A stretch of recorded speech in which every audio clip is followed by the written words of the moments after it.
Serbia and Kosovo are about to meet again this weekend to discuss about the last point concerning a possible agreement brokered by the European Union.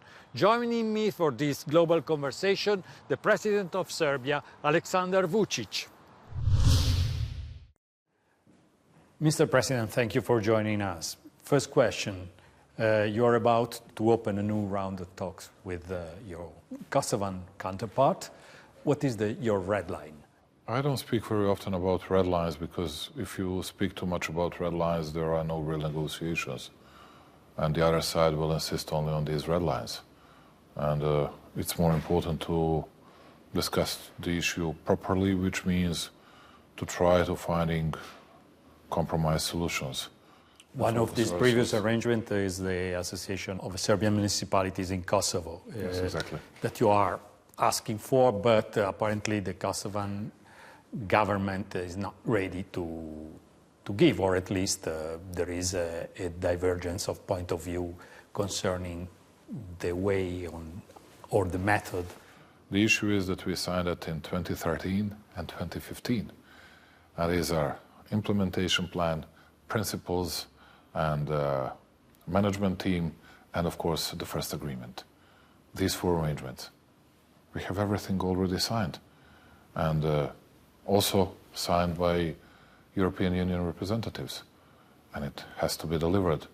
And but that's not the final aim. Final aim is to bring Albanians and Serbs, both from Kosovo, but Albanians and Serbs in an entire region, to live together, to live much better, and to respect each other. The problem for the Kosovan is that they are afraid, or what they say, of course, is to create the conditions for a new kind of Republika Srpska in Kosovo. Republika Srpska, I remind our viewers, is this republic, Serbian Republic in Bosnia. Yeah, it's a Serb republic, it's not Serbian. But anyway, it's right, because we hear these kind of platitudes on a daily basis. There is something that was, and it's still written, and it's signed, and that has to be delivered. Otherwise, international public law does not exist. Apparently, the current Kosovan government would like to have more sovereignty on its own territory, what they consider to be their own territory that has been recognized by many countries by many countries, but not by an international public law. But now I'm insisting on reconciliation, real reconciliation, not always trying to humiliate the other side, but to find a compromising solution for both. The reconciliations goes through not maybe a mutual recognition, but a mutual, say, set of concessions. Yes. So the Association of the Serbian Municipalities is one, and should be in favor of Serbia, as you said, to implement what was already agreed. And many concessions from Serbian side as well. It requires, which is from many arrangements on custom stamps, custom seals, regional representations, diplomas, documents, profession issues, plates, and everything else. The problem is especially to understand where is the point concerning the, say, autonomy of a Serbian community living in Kosovo.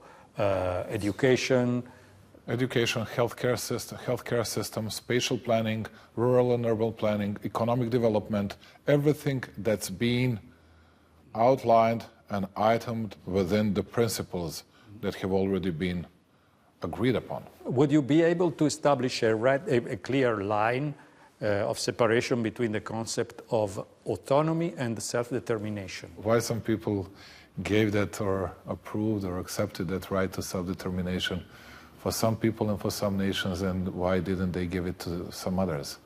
And will firmly remain on it.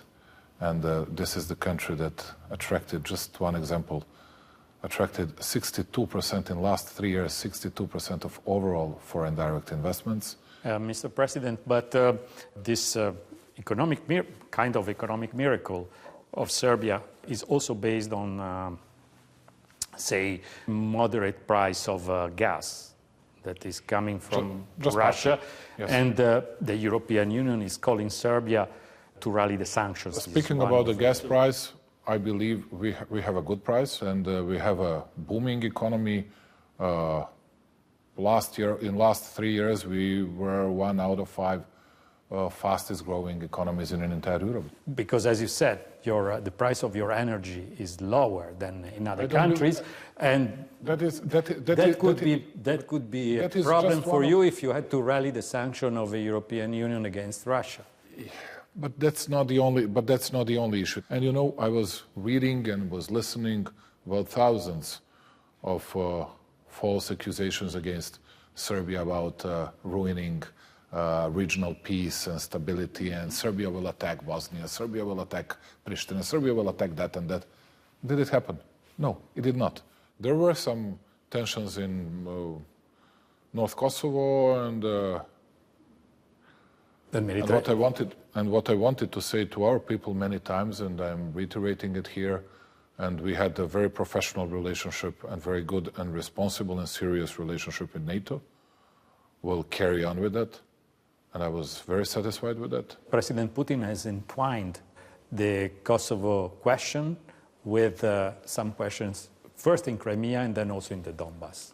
Is it a question for me or for some Western leaders? Because he found a precedent. But our reaction was different, just for you to know. We said, we do support UN Charter, and that's why Crimea and all the other parts of Ukraine belong to Ukraine.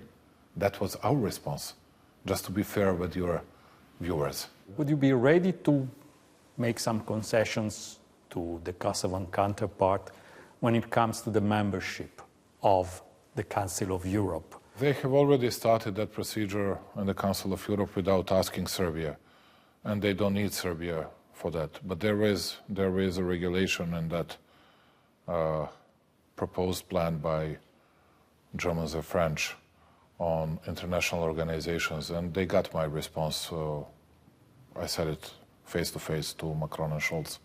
UN, United Nations, is too early to say, even because China and Russia, as they are saying. It's not about China and Russia. I believe it's about Serbia more than China and Russia.